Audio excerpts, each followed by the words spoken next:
आज मैं पढ़ाने जा रही हूँ राजनीतिक दल और दबाव समूह। दबाव समूह और राजनीतिक दलों में क्या अंतर है ये सभी को पता होगा, लेकिन नहीं पता है तो मैं बता रही हूँ कि आप खुद बताइए कि राजनीतिक दबाव समूह है क्या और राजनीतिक दल क्या है। तो थोड़ा सा सुन लीजिए कि राजनीतिक दल का उद्देश्य होता है सत्ता प्राप्ति। सत्ता को प्राप्त करना राजनीतिक दलों का उद्देश्य है। और दबाव समूह का उद्देश्य क्या है?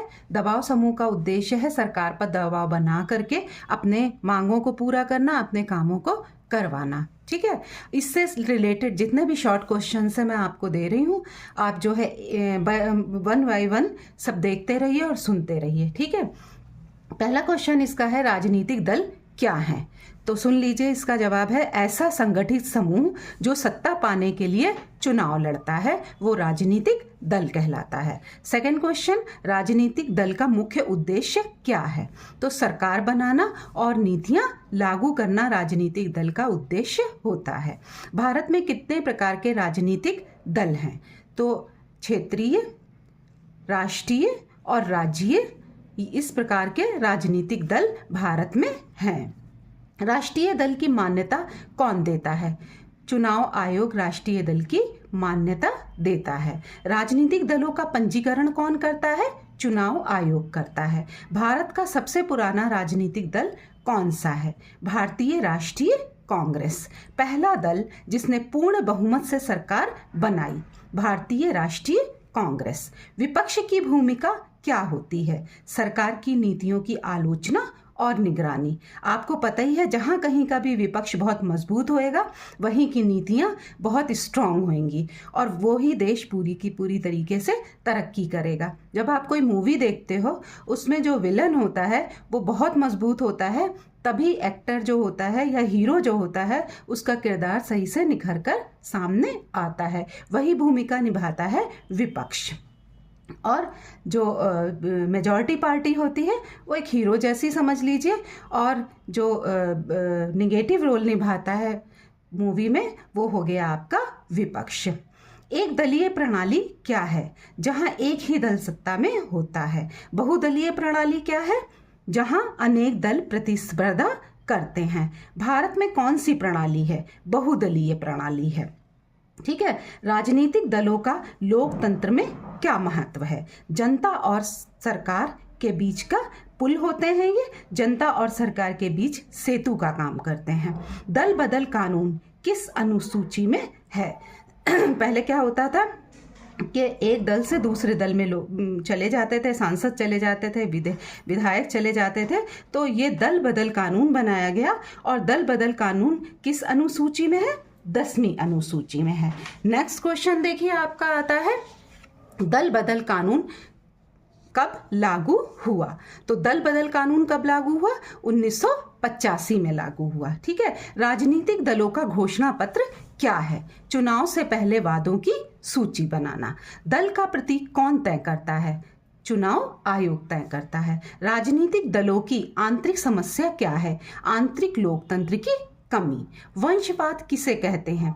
परिवार आधारित राजनीति को वंशवाद कहते हैं। जैसे एक परिवार में कोई भी विधायक हुआ, फिर उसी वंश का दूसरा विधायक हुआ, ये वंशवाद है। क्षेत्रीय दल का उदाहरण क्या है? टीएमसी पार्टी और डीएमके और सपा समाजवादी पार्टी। राजनीतिक दल जनता को कैसे जोड़ते हैं? विचारधारा और अपने कार्यक्रमों से जोड़ते हैं। सत्ता पक्ष किसे कहते हैं? सरकार बनाने वाले दल को सत्ता पक्ष कहा जाता है। गठबंधन सरकार क्या है? जब कोई दल मिलकर सरकार बनाए वो गठबंधन सरकार कहलाती है। यानी एक दल ना होकर के मेजॉरिटी में कई दल मिलकर के एक सरकार को बनाते हैं। जैसे सपा, कांग्रेस और अन्य पार्टियां मिलके कोई अगर सरकार बनाती हैं तो वो गठबंधन सरकार कहलाएगी। राष्ट्रीय दल बनने की शर्त क्या है? वोट प्रतिशत, सीटें और ECI यानी इलेक्शन कमीशन के नियम। राजनीतिक दलों की फंडिंग समस्या क्या है? तो पारदर्शिता की कमी है। सुन लीजिए इसको एक बार फिर से कि पारदर्शिता की कमी जो है, ट्रांसपेरेंसी जो है, वो राजनीतिक दलों की फंडिंग की बहुत बड़ी समस्या है। क्योंकि बड़ी मात्रा में चंदा आता है और चंदा का स्रोत यानी कि जो डोनेशन है उसका स्रोत जो है वो छिपा रहता है और चुनाव खर्च बहुत ज़्यादा होता है। ठीक है। दूसरा है आपका इलेक्टोरल बॉन्ड। क्या है? दल फंडिंग का माध्यम है। इसको भी समझ लीजिए कि इलेक्टोरल बॉन्ड क्या है। ये दल फंडिंग का माध्यम है, यानी सरकार द्वारा जारी एक वित्तीय साधन जिसके जरिए कोई व्यक्ति या कंपनी पंजीकृत इसे जो है वो फंड दे सकता है। कोई भी कंपनी दे सकता है, कोई भी कंपनी दे सकती है और राजनीतिक दलों को ये चंदा दे सकती है और इसी को कहा जाता है इलेक्टोरल बॉन्ड। एक बार और सुन लीजिए, सरकार द्वारा जारी एक वित्तीय साधन जिसके जरिए कोई व्यक्ति या कंपनी राजनीतिक दलों को चंदा दे सकती है। ठीक है, या पैसे दे सकती, चंदा ही देगी, चंदा देगी तो चंदे में पैसे ही देगी। ठीक है। राजनीतिक दलों की जवाबदेही क्यों जरूरी है? क्योंकि इससे लोकतंत्र मजबूत होता है। चुनाव प्रचार का प्रमुख साधन क्या है? सभी को पता है, जब चुनाव होते हैं तो रैली होती है, मीडिया एक्टिव हो जाती है और आपका सोशल मीडिया भी बहुत एक्टिव हो जाती है। तो चुनाव प्रचार का प्रमुख साधन रैली, मीडिया, सोशल मीडिया है। ठीक है। नेक्स्ट क्वेश्चन देखिए कि राजनीतिक दलों का सामाजिक कार्य क्या है? तो जन जागरूकता फैलाना। क्या काम है? जन जागरूकता फैलाना। दल का विभाजन क्यों होता है? नेतृत्व और विचार में जब मतभेद होता है तो दलों का विभाजन हो जाता है। एक दल में कई दल जो है वो बट जाते हैं। राजनीतिक दलों का संविधान में उल्लेख कहाँ पे है? तो प्रत्यक्ष नहीं है। राजनीतिक दलों का प्रत्यक्ष कोई भी संविधान में उल्लेख नहीं है, पर चुनाव प्रक्रिया में है। लोकतंत्र बिना दलों के क्या संभव है? बताइए आपके लोकतंत्र बिना दलों के संभव है? तो अगर हम देखें तो व्यवहारिक रूप में ये संभव नहीं है। ठीक है। नेक्स्ट क्वेश्चन है, भारत में मान्यता प्राप्त दलों की सूची कौन जारी करता है? कौन जारी करता है? चुनाव आयोग जारी करता है। राजनीतिक दलों की सबसे बड़ी आलोचना क्या है? कि ये भ्रष्ट हो जाते हैं। भ्रष्टाचार ही राजनीतिक दलों की सबसे बड़ी आलोचना है। राजनीतिक दलों का संगठन स्तर क्या है? अभी भी ऊपर भी बताया है कि राष्ट्रीय, राज्य और जिला। छोटे दलों की भूमिका क्या है? क्षेत्रीय मुद्दे उठाना। छोटे दल जो होते हैं वो अपने क्षेत्र की समस्याओं को उठाते हैं, बताते हैं और उसका विकास करने पर जोर देते हैं। राजनीतिक दलों का मुख्य चिन्ह क्यों जरूरी है? क्योंकि हमारे यहाँ जो अनपढ़ मतदाता हैं वो चिन्ह से किसी पार्टी को पहचानते हैं। राजनीतिक दल संविधान संशोधन में कैसे भूमिका निभाते हैं? तो संसद में समर्थन से। ठीक है। राजनीतिक दलों का जनमत पर प्रभाव क्या पड़ता है?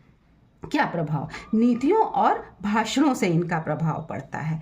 राजनीतिक दलों का लोकतांत्रिक मूल्य क्या है? समानता और प्रतिनिधित्व जो है वो लोकतांत्रिक मूल्यों में राजनीतिक दलों की एक भूमिका है। राजनीतिक दल और सरकार में क्या अंतर है? दल सत्ता पाने की कोशिश करते हैं और सरकार सत्ता चलाती है। एक बार फिर से देख लीजिए, राजनीतिक दल सत्ता पाने की कोशिश करता है और सरकार कौन चलाती है? सरकार सत्ता चलाती है। ठीक है। नेक्स्ट क्वेश्चन आप लोग देखिए और इन सब क्वेश्चंस को आप लिखते जाइए, सुनते जाइए और एमसीक्यू आपका तैयार होता जाएगा। नेक्स्ट टॉपिक आपका है दबाव समूह। इससे पहले मैंने राजनीतिक दलों के बारे में बताया। अब देख लीजिए तो जो दबाव समूह है उससे रिलेटेड जो शॉर्ट क्वेश्चंस है। देखिए, दबाव समूह क्या होता है? ऐसा समूह जो सरकार को प्रभावित करता है, चुनाव नहीं लड़ता। ध्यान से सुनिए कि ऐसा समूह सरकार को प्रभावित अवश्य करता है लेकिन चुनाव नहीं लड़ता। चुनाव कौन लड़ता है? राजनीतिक दल ही चुनाव लड़ते हैं। दबाव समूह का उद्देश्य क्या है? अपने हितों की रक्षा करना। दबाव समूह का उदाहरण बताइए। ट्रेड यूनियन किससे संबंधित है? मजदूरों से संबंधित है। और किससे संबंधित है? कर्मचारियों किससे संबंधित है। फिर दूसरा आपका बड़ा है किसान संगठन, भी एक बड़ा दबाव समूह है। दबाव समूह चुनाव क्यों नहीं लड़ते? वे सत्ता नहीं नीति प्रभावित करना चाहते हैं। एक बार फिर से सुन लीजिए, ये सत्ता नहीं नीति प्रभावित करना चाहते हैं। राजनीतिक दल और दबाव समूह में मुख्य अंतर क्या है? दल सत्ता चाहता है, दबाव समूह बनाता है। ठीक है। व्यापार संघ किस प्रकार का समूह है, हित समूह है। जितने भी व्यापारी इसमें शामिल होते हैं अपने हित की बात करते हैं, और जो है वो अपने जितने भी कर्मचारी या जितने भी लोग इससे जुड़े हुए हैं वो अपनी मांगों को सरकार के सामने अपने दल के माध्यम से, दबाव समूह के माध्यम से रखते हैं। ट्रेड यूनियन किसके हित में काम करती है? किसके हित में काम करती है? मजदूरों के हित में काम करती है। किसान संगठन किस श्रेणी में आता है? दबाव समूह के। किसान जितने भी हैं दबाव समूह का हिस्सा बनते हैं और उसके बाद सरकार पर अपना दबाव बना करके अपनी मांगों को पूरा करवाते हैं। दबाव समूह लोकतंत्र में क्यों जरूरी है? जनहितों की आवाज के लिए दबाव समूह आवश्यक है। संस्थागत दबाव समूह क्या होते हैं? एक बार फिर से सुनिए, संस्थागत दबाव समूह क्या होते हैं? जो औपचारिक संस्थाओं से जुड़े होते हैं। किससे जुड़े होते हैं? औपचारिक संस्थाओं से जुड़े होते हैं। ये सरकारी कर्मचारी हैं, हो सकते हैं, या संस्थाएं भी हो सकती हैं। क्या हो सकती हैं? सरकारी, अर्ध सरकारी संस्थाएं भी हो सकती हैं। दबाव समूह सरकार पर कैसे प्रभाव डालते हैं? कैसे डालते हैं? धरना देते हैं, ज्ञापन देते हैं, और तब भी उनकी मांग नहीं पूरी होती तो आंदोलन करते हैं।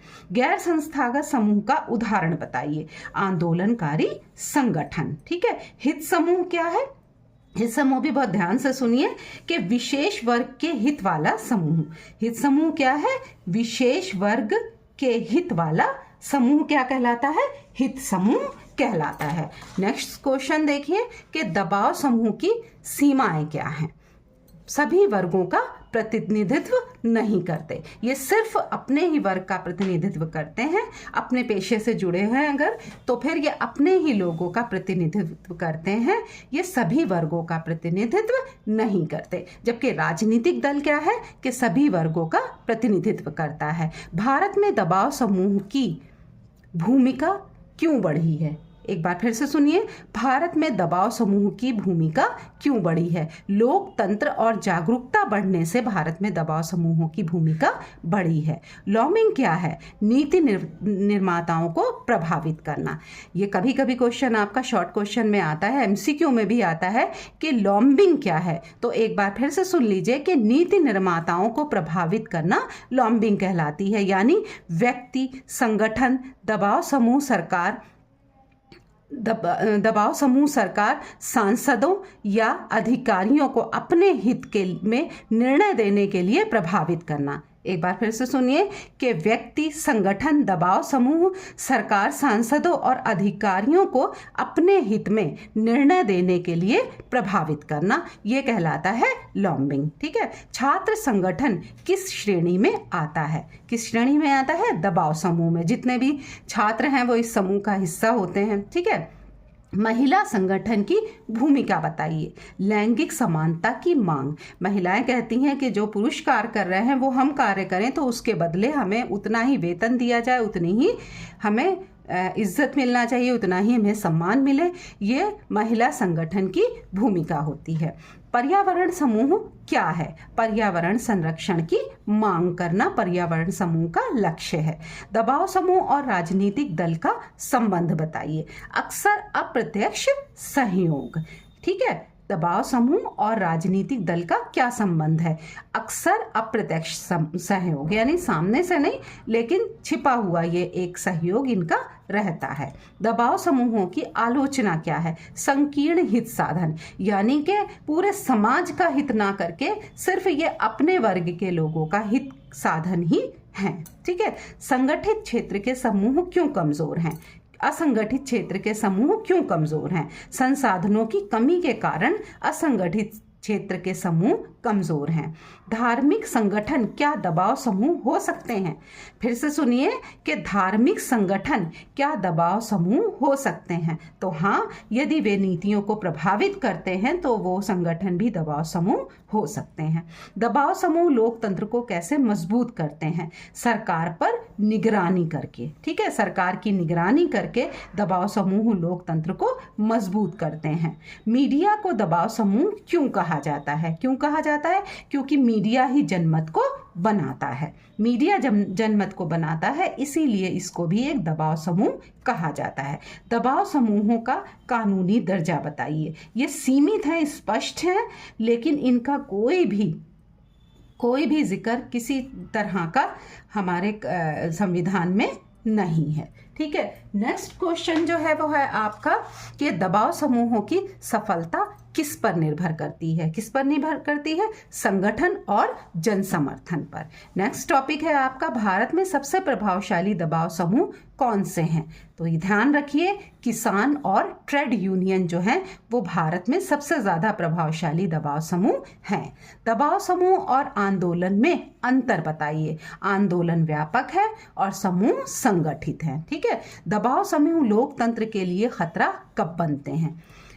बहुत ध्यान से सुनिए कि दबाव समूह लोकतंत्र के लिए खतरा कब बनते हैं। तो इसका जवाब है लोकतांत्रिक तरीके छोड़कर आंदोलन करना, तोड़ फोड़ करना, सरकार को धमकी देना, जब ऐसे काम करने लगे तो दबाव समूह लोकतंत्र के लिए खतरा बन जाते हैं।